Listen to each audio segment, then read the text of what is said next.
হরে কৃষ্ণ শ্রোতা বন্ধুগণ, জানা অজানা ইউটিউব চ্যানেলে আপনাদের সকলকে সুস্বাগত।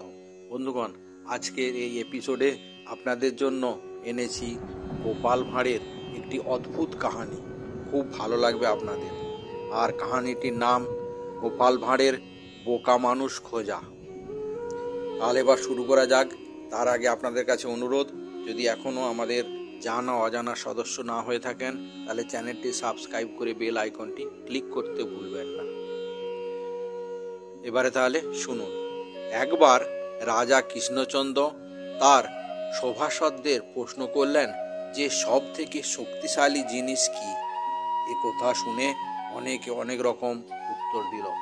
কেউ বলল অস্ত্র মহারাজ, কারণ আমাদের কাছে যদি ভালো অস্ত্র থাকে তাহলে যে কোনো শত্রুকে খুব সহজেই পরাজিত করতে পারবো আমরা। কেউ বলল সৈন্য মহারাজ, কারণ সৈন্য শক্তিশালী থাকলে তবেই আমরা শত্রুকে পরাজিত করতে পারবো। আবার কেউ কেউ বলল ধন দৌলত মহারাজ, কারণ ধন দৌলত এমনই জিনিস যেটা থাকলে সহজেই যে কোনো রাজাকে আমাদের পক্ষে করা যেতে পারে। এই রকম কথোপকথন চলছিল, কিন্তু গোপাল ভাঁড় কোনো জবাব দিচ্ছিল না, শুধু মন দিয়ে শুনছিল। রাজা কৃষ্ণচন্দ্রের এই সব উত্তর মনোমতো লাগছিল না। তখন তিনি গোপাল ভাঁড়কে জিজ্ঞাসা করলেন, গোপাল, এ ব্যাপারে তোমার মতামত কি? গোপাল ভাঁড় বলল, যদি সবচেয়ে শক্তিশালী জিনিস বলতেই হয় তাহলে আমি বলবো যে বুদ্ধি, কারণ বুদ্ধি ছাড়া কোনো জিনিস শক্তিশালী হতে পারে না, কিছুতেই জয়ী হওয়া যাবে না। কারণ বুদ্ধি ছাড়া অস্ত্র সঠিকভাবে সঠিক সময়ে প্রয়োগ করা যেতে পারে না। বুদ্ধি না থাকলে সৈন্যকেও সঠিকভাবে পরিচালনা করা যাবে না। আর মানুষের যদি বুদ্ধি না থাকে তাহলে ধন দৌলতের সঠিক ব্যবহার করতে পারবে না। এ কথা শুনে মহারাজের গোপালের উত্তর মহারাজের সম্মতি প্রদান করল। কিন্তু মনে মনে গোপাল ভাঁড়কে একটু পরীক্ষা করার জন্য একটি যুক্তি বার করলেন এবং গোপালকে বললেন, গোপাল, তোমাকে 1 সপ্তাহ অর্থাৎ 7 দিনের সময় দিলাম। তুমি তোমার বুদ্ধি প্রয়োগ করে 4 জন মহামূর্খ অর্থাৎ সবচেয়ে বোকা এই রকম লোককে খুঁজে রাজসভায় নিয়ে এসো। এ কথা শুনে গোপাল ভাঁড় খুশি খুশি বাড়ি চলে গেল এবং 6 দিন ছুটি কাটালো এবং খাওয়া দাওয়া ও ঘুমিয়ে 6 দিন কাটিয়ে দিল। 7ম দিনে বোকা লোক খুঁজতে বের হলো এবং দুপুরবেলা 3 জন লোককে সঙ্গে নিয়ে রাজসভায় উপস্থিত হলো। গোপালের সাথে 3 জন লোক দেখে সবাই অবাক হলো যে মহারাজ তো 4 জন বোকা লোক খুঁজে আনতে বলেছিল গোপাল ভাঁড়কে, কিন্তু গোপাল তো কেবল 3 জনই নিয়ে এসেছে। তাহলে এবার হয়তো গোপাল ভাঁড় মহারাজের কাছে শাস্তি পাবে। কিন্তু কেউ কিছুই বলতে সাহস পাচ্ছিল না। তখন গোপাল ভাঁড় মহারাজকে প্রণাম করে বলল যে মহারাজ, আপনার কথা মতো সব থেকে বোকা লোককে এনেছি। মহারাজ বললেন, ঠিক আছে, বেশ বেশ, তবে কেন এরা বোকা তার বিবরণ দিয়ে বুঝিয়ে দাও সকলকে।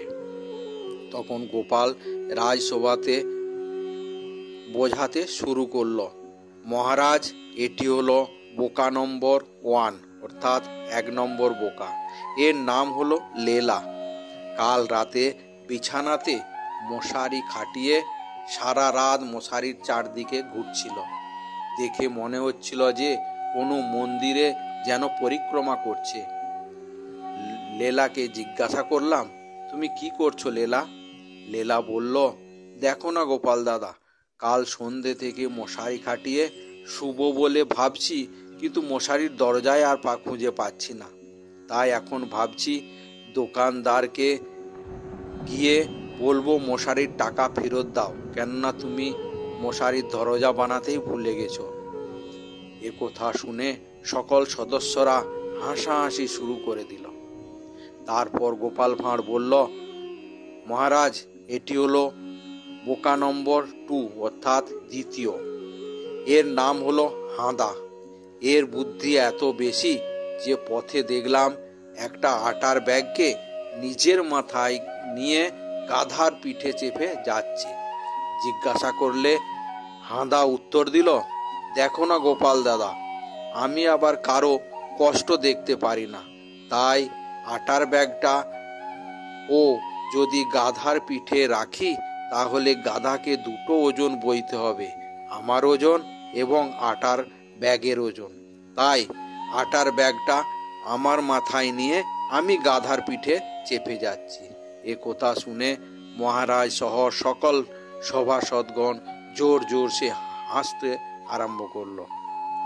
তারপর গোপাল ভাঁড় বলল, মহারাজ, এটা হলো বোকা নম্বর 3 অর্থাৎ তৃতীয় জন। এর নাম ভোঁদা। ভোঁদা কুয়ো থেকে জল তুলছিল। আমাকে দেখে নিজেই বলল, গোপাল দাদা, দেখো না, আমি সেই কখন থেকে এক কলসি জল তোলার চেষ্টা করছি, কিন্তু কলসিটা কিছুতেই ভরছে না। তখন আমি ভোঁদার কাছে গিয়ে দড়ি টেনে কলসি উপরে এনে দেখলাম কলসির মুখটা বন্ধ করা। আমি ভোঁদাকে জিজ্ঞাসা করলাম, কলসির মুখটা বন্ধ কেন ভোঁদা? ভোঁদা উত্তর দিল কি জানেন? বলল, কলসির জল যাতে না পড়ে যায় তাই আমি আগাম থেকে কলসির মুখটা বন্ধ করে দিয়েছি। ভোঁদার কথা শুনে মহারাজ ও সকল সভাসদগণ হা হা করে হেসে উঠল এবং গোপাল ভাঁড়ের প্রশংসা করতে লাগল। তারপর মহারাজ গোপালকে জিজ্ঞাসা করল, এ তো 3 জন, আমি তো তোমাকে 4 জন বোকা লোককার সন্ধান করে আনতে বলেছিলাম, কিন্তু তুমি তো 3 জনকে এনেছো। এ কথা শুনে সভার সকল সদস্যরা একদম শান্ত হয়ে গেল, চুপ করে বসে রইল এবং ভাবল এবার বোধ হয় গোপালের শাস্তির পালা। তখন গোপাল ভাঁড় মহারাজের দিকে দেখতে দেখতে মুচকি হেসে উত্তর দিল, 4 নম্বর বোকা তো এই রাজসভাতেই আছে, তাই আর বাহির থেকে আনার প্রয়োজন হয় না। মহারাজ আবার প্রশ্ন করেন, কে সেই 4 নম্বর বোকা মানুষ? তখন গোপাল ভাঁড় আবার মহারাজের দিকে চেয়ে মুচকি হাসতে হাসতে বলল, 4 নম্বর বোকা লোক আপনি নিজে মহারাজ। কারণ আপনি বোকা না হলে রাজকার্য বাদ দিয়ে আপনি আমাকে বোকা লোক খুঁজতে 7 দিন সময় দিতেন না। এ কথা শুনে মহারাজ হো হো করে হেসে উঠল এবং বলল, সত্যিই গোপাল, তোমার বুদ্ধির জবাব নেই।